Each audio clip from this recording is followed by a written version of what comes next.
মহাকুম্ভ মেলা শুধু ধর্মীয় উৎসব নয়, এটি ভারতের রহস্যময় ইতিহাসের একটি অংশ। প্রতি 12 বছরে একবার এই মহাযজ্ঞ অনুষ্ঠিত হয় গঙ্গা, যমুনা এবং মিথিকাল সরস্বতীর সঙ্গমস্থলে। কুম্ভ মেলার সঙ্গে জড়িয়ে আছে এমন কিছু রহস্য ও কাহিনী যা আজও মানুষের মনে কৌতূহল জাগায়। মহাকুম্ভ মেলার পেছনের প্রধান গল্পটি সমুদ্র মন্থন থেকে উদ্ভূত।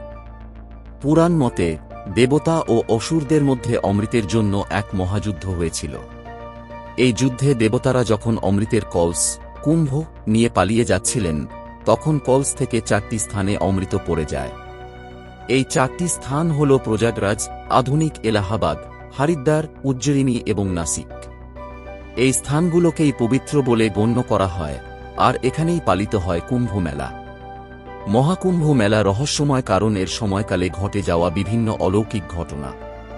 মেলার সময় লক্ষ লক্ষ সাধু সন্ন্যাসী, নাগা সাধু এবং অন্যান্য তপস্বীরা যোগ দেন।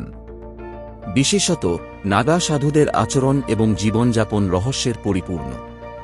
তাঁরা বছরের বেশিরভাগ সময় গুহা বা জঙ্গলে তপস্যা করে কাটান এবং কুম্ভ মেলায় এসে একত্রিত হন। তাঁদের শক্তি এবং ধ্যানের ক্ষমতা নিয়ে অনেক গল্প প্রচলিত।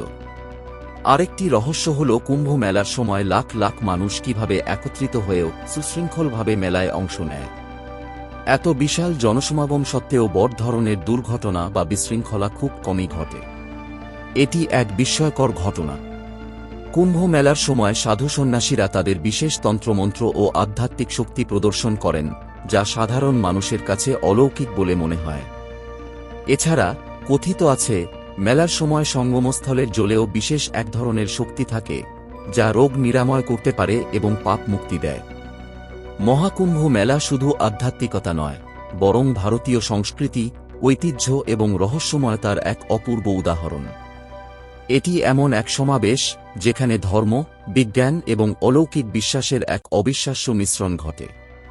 এই মেলার রহস্য ও ঐতিহাসিক গুরুত্ব যুগ যুগ ধরে মানুষকে মুগ্ধ করে আসছে। ভিডিওটি দেখার জন্য ধন্যবাদ।